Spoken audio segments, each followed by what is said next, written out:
আর ভাগ্য কিন্তু মানুষের সবাই কদরও ঠিক হয়। সূরা দোকান আয়াত নম্বর 3 এবং 4 পড়বেন। আল্লাহ সুবহানাহু ওয়া তাআলা বলেছেন, ইন্না আনজালনা ফি লাইলাতিন মুবারাকা ইন্না কুন্না মুনজিলিন ফিহা ইউফরাকু কুল্লু আমরিন হাকিম। ওই যে রাতে কোরআন নাযিল হয়েছে সেটা লাইলাতুল কদর, সে রাতে সমস্ত গুরুত্বপূর্ণ বিষয়গুলো ধার্য হয়ে থাকে। আল্লাহ আমাদের বোঝার তৌফিক দান করুন। শবে বরাতে মূলত কি কি আমল আছে?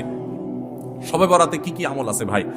শবে বরাত উপলক্ষে ওই রাতে করার জন্য হাদিসে আলাদা করে এই আমল, এই নামাজ, এত সূরা, এতবার, এরকম কোনো কথা কোনো বিশুদ্ধ হাদিস দ্বারা প্রমাণিত না। শবে বরাত নিয়ে আমাদের মধ্যে ভুল ধারণা আছে, এমনকি 12 রাকাত নামাজ পড়ার নিয়ম আছে, এমন সঠিক কিনা? শবে বরাতে মূলত কি কি আমল আছে? আপনি আল্লাহ তাআলার পক্ষ থেকে সাধারণ ক্ষমার আশায় দোয়া করছেন, নিজের মতো করে ইবাদতবন্দি করছেন, সেটা আপনার ব্যাপার। আমি একটু আগে বলেছি, শবে বরাতের নির্দিষ্ট কোনো নামাজ, নির্দিষ্ট কোনো রাকাত সংখ্যা, নির্দিষ্ট কোনো আপনার পদ্ধতি, এগুলো কোনোটা কোনো হাদিস দ্বারা প্রমাণিত না।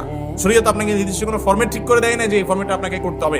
আমরা অনেকেই 5 ওয়াক্ত নামাজের খোঁজ খবর নাই, কিন্তু শবে বরাতের নামাজের রাকাত সংখ্যা, পদ্ধতি, এগুলো আমাদের মুখস্থ এবং খুব প্র্যাকটিস করি। এর অন্যতম কারণ হলো আমরা মনে করি ওই রাত্রে ভাগ্য ঠিক হয়। অতএব এই রাত্রে যদি আল্লাহর কাছে একটু দোয়া দরুদ করে নামাজ কালাম পড়ে ভাগ্যটা নিজের পক্ষে করে নেওয়া যায়, তো আবার আগামী 1 বছর যা মনে চায় করুন। বাংলাদেশের সবচেয়ে বেশি মানুষ মসজিদে আসে কোন রাতে? শবে বরাতে। মসজিদে মানুষ আসছে, এটা তো খুশির কথা, কিন্তু কথা হলো ওই রাতেই কেন বেশি আসে, অন্য সময় আসে না কেন? কাহিনী কি? কারণ মানুষ মনে করে ওই রাতে ভাগ্য ঠিক হয়। যেহেতু ভাগ্য ঠিক হয়, অতএব এই এক রাতে আইসা ভালো করে ফুসলায়া ফাসলায়া দোয়া দরুদ করে টরে আমি যদি সব নিজের পক্ষে করে নিতে পারি, তাহলে এবার সারা বছর আবার যা মানুষ তা করলাম। একজন এলাকার এখানে চেয়ারম্যান সাহেব আছেন, এলাকার যারা জনপ্রতিনিধি সারা বছর যারা তার কাজ করে তাদেরকে তারা সুযোগ সুবিধা দেয়, তাই না? ভোটের সময়, নির্বাচনের সময় কোন সময় তোমার চেহারা দেখা যায় না চান্দু, রিলিফের চাইলে আসার পরে তুমি এসে হাজির হয়ে গেছো ভাগ নেওয়ার জন্য। কি বলেন, চেয়ারম্যান সাহেব তারা খুব পছন্দ করে দিবে না দৌড়ানে দিবে?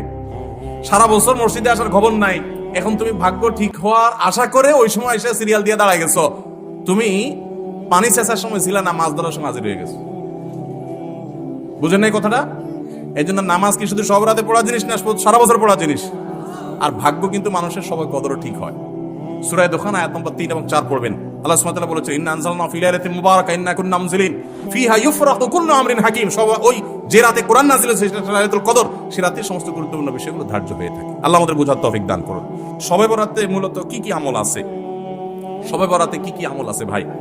শবে বরাত উপলক্ষে ওই রাতে করার জন্য হাদিসে আলাদা করে এই আমল, এই নামাজ, এত সূরা, এতবার, এরকম কোনো কথা কোনো বিশুদ্ধ হাদিস দ্বারা প্রমাণিত না। কিন্তু আমরা অনেকে মনে করি শবে বরাতের নামাজ এত রাকাত, প্রথম রাকাতে অমুক সূরা এতবার, দ্বিতীয় রাকাতে তমুক সূরা অতবার, এরকম একটা গদবাদা সিস্টেম আমরা অনেকে বানাই নিছি না? এগুলোর কথা কোনো হাদিস দ্বারা কিন্তু প্রমাণিত না। হাদিসের নামে, ইসলামের নাম মন গড়া কিছু করলে সেটা কিন্তু জায়েজ হবে না। তাহলে আমি কি করতে পারি? মধ্য শাবানের রাত, যেটাকে আমরা শবে বরাত বলি, এই রাতে আল্লাহ তাআলা বান্দাদেরকে সাধারণ ক্ষমা ঘোষণা করেন। এই রাতে একেবারে কোনো মর্যাদা নাই, ব্যাপারটা সেরকম না।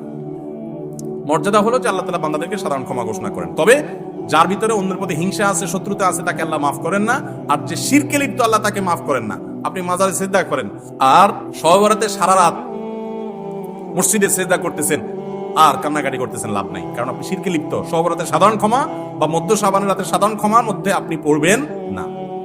এই জন্য শবে বরাতে আল্লাহ তাআলা সাধারণ ক্ষমা যদি আপনি পেতে চান, তাহলে আপনার কি করতে হবে? আপনার নিজেকে শিরক থেকে মুক্ত করতে হবে। শত্রুতা, বিদ্বেষ কারোর প্রতি রাখা যাবে না, সবাইকে মাফ করে দিতে হবে। আল্লাহ আমাদেরকে তৌফিক দান করুন। একটা মানুষ তার জীবনে প্রচুর পরিমাণ পাপ করেছে, যেমন শিরক, বিদআত, গোপন পাপ, প্রকাশ্যে পাপ, মানুষের সাথে জড়িত পাপ করেছে। এখন সে তার ভুল বুঝে কান্নাকাটি করে তওবা করেছে। ওই ব্যক্তির তওবা কবুল হবে কিনা? এই অবস্থা যদি তার মৃত্যু চলে আসে, তাহলে কি তার মৃত্যুটা সহজ হবে না কঠিন হবে? ভাইরা আমার, আল্লাহ তাআলা ক্ষমাশীল। যত গুনাহ আপনি করেন, যদি আল্লাহর কাছে লজ্জিত হয়ে চোখের পানি ফেলে দিয়ে পারেন, আল্লাহ আমি আর করবো না, আমি ভুল বুঝতে পারছি, আল্লাহ, অনুতপ্ত হন এবং না করেন, আল্লাহ তাআলা সব মাফ করে দিবেন, সব মাফ করবেন। এমন একটা পাপ নাই পৃথিবীতে যে পাপ ক্ষমার অযোগ্য। এমন কি শিরক করেছেন, মাজারে সিজদা করেছেন, এখন ভুল বুঝতে পেরে লজ্জিত হয়ে বলছেন আল্লাহ মাফ করে দাও, আর করবো না, আল্লাহ তাআলা মাফ করবেন ইনশাআল্লাহ। আল্লাহ ওয়াদা করেছেন।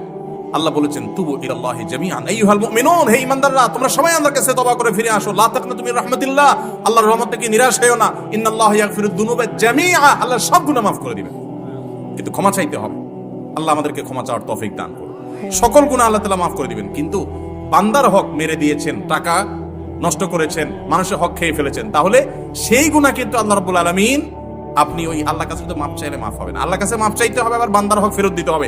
সারা জীবন মানুষের পকেট কেটে, মানুষের কলিজা কেটে, রক্ত চুষে, টাকা কামাই করে লাখপতি কোটিপতি হয়ে এবার বুড়া বয়সে মসজিদে মাদ্রাসায় মাহফিলে হুজুরদেরকে দান সাদকা টাকা পয়সা দিয়া চারপাশে এবার হাজী সাহেব কাজী সাহেব ছেড়া মক্কা শরীফ যাইয়া ওমরা করে হজ করে দায় রেখা আপনি লম্বা জুব্বা নিয়া তসবি নিয়া জায়নামাজে বসে এবার আল্লাহ হয়ে গেছেন, আর সারা জীবন মানুষের পকেট কাটছেন, জীবন ধ্বংস করছেন, আত্মসাৎ করছেন, ঘুষ খাইছেন, দুর্নীতি করছেন। মনে রাখবেন এই ইবাদত বন্দি গিয়ে সেগুলা কিন্তু কাটাকাটি হবে না, সেগুলা কাটাকাটি হবে না। আমরা অনেকে মনে করি যে আরে জোয়ান বয়সে এগুলা কামাইনি, এর শেষ বয়সে এসে ফেরেশতা সেজে যাব।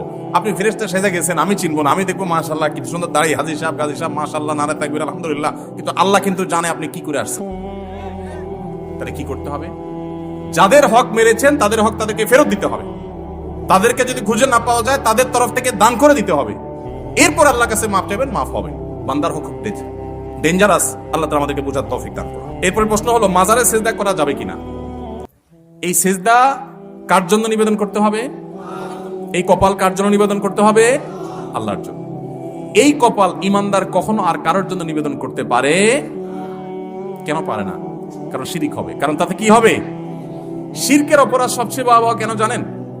এই যে মাজারে আমরা সিজদা করি, অনেকে মাজারে অনেকে দোয়া করে, মাজারে অনেকে মানত করে, মাজারওয়ালাকে আল্লাহর আসন দেয়, এটা সবচেয়ে বড় অপরাধ। আল্লাহ সবচেয়ে রাগান্বিত কেন জানেন? আমি একটা উপমা সবসময় দেই। আজকে আমাদের এই প্রোগ্রামে যদি দেশের মহামান্য প্রেসিডেন্টকে যদি দাওয়াত দেওয়া হয়, উনি যদি আজকে গেস্ট থাকেন, অথবা প্রধানমন্ত্রীকে দাওয়াত দেওয়া হয়, ওনার জন্য একটা চেয়ার রাখা হয়, একটা ফুলের তোড়া রাখা হয়, একটা ফুলের মালা রাখা হয়, বর্তমান কিছু আইটেম রাখা হয়। পাশাপাশি যদি এই এলাকার একজন চৌকিদার ওনাকে যদি স্টেজে আনা হয় এবং একই রকমের চেয়ার রাখা হয়, একই মাপের চেয়ার, একই রকমের ফুলের মালা, একই ফুলের তোড়া দিয়ে একই রকমের প্রটোকল যদি তাকে দেওয়া হয়, একই রকমের সম্মাননা যদি দেওয়া হয়, তাহলে প্রেসিডেন্ট প্রধানমন্ত্রী যারা গেস্ট হিসাবে আসছেন ওনাদের কাছে বিষয়টা কিরকম লাগবে? শুধু খারাপ, শুধু খারাপ। প্রেসিডেন্ট প্রধানমন্ত্রীকে দাওয়াত দিয়ে যদি আপনি একটু ফুলের তোড়াটা একটু কম দামা দেন বা চেয়ারটা একটু নর্মালও হয়, তাতেও এত রাগ হবে না যত রাগ হবে এই আচরণটা দ্বারা, যে আমি রাষ্ট্রের সর্বোচ্চ পদে থাকা মানুষ, আমার অধীনস্থের একজন সাধারণ একজন মানুষ, তাকে তুমি আমার মতো প্রটোকল দিলে এটা তো আমার অপমান করলা, ঠিক না বেঠিক?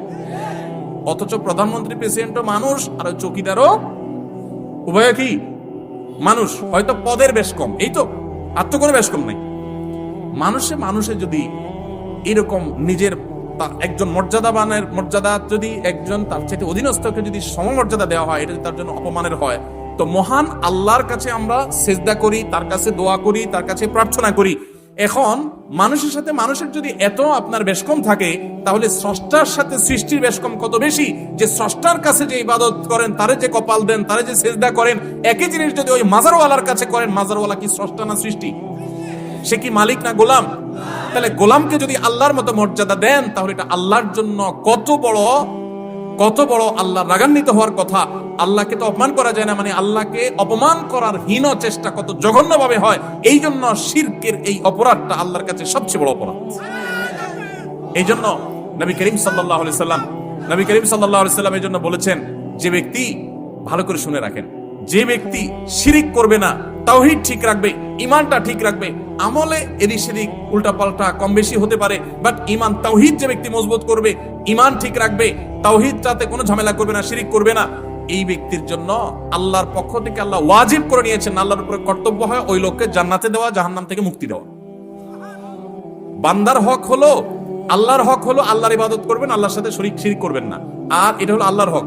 আর আল্লাহর এই হকটা যদি আপনি আদায় করেন, তাহলে বান্দা হিসাবে আপনার হক হয়ে যাবে, আল্লাহ আপনার জন্য কি করবে? জান্নাত দিবে, জাহান্নাম থেকে মুক্তি দান করবে। আল্লাহ আমাদের সবাইকে শিরিক থেকে বেঁচে থাকার তৌফিক দান করুন। এজন্য কোনো মাজারে সিজদা করা যাবে, কোনো মাজারের সন্তান চাওয়া যাবে, কোনো মাজারে ব্যবসার উন্নতি চাওয়া যাবে না, কারণ এগুলো চাওয়ার জায়গা না। চাইতে হবে কার কাছে? একমাত্র আল্লাহর কাছে, একমাত্র আল্লাহর কাছে। আপনি আল্লাহ ছাড়া এরকম কোন আল্লাহর বান্দার কাছে চাইতে পারেন না। মাজারে যাবেন কবর জিয়ারত করতে, বাস শেষ। আসসালামু আলাইকুম আহলাদ দিয়ার মিনাল মুমিনিল মুসলিমিন, আসসালামু আলাইকুম ইয়া আহলাল কুবুর। সালাম দেওয়া কবর পাশে গিয়ে, এটাই হলো একমাত্র আমল। যদি দোয়া করতে হয় কিবলামুখী হয়ে আল্লাহর কাছে চাইবেন, ওই মাজারের দিকে ফিরে দোয়াও করবেন। আল্লাহ আমাদেরকে বোঝার তৌফিক দান করুন। ভাইরে, ঈমান যদি নষ্ট হয়ে যায়, ওই দাড়ি, টুপি, জুব্বা, নামাজ কোনো লাভ নাই। আখিরাতে যাবেন, আপনার হিসাবের খাতায় অ্যাকাউন্টই বরবাদ হয়ে যাবে ওখানে গিয়ে আপনি যদি সিজদা করেন। আল্লাহ আমাদেরকে বোঝার তৌফিক দান।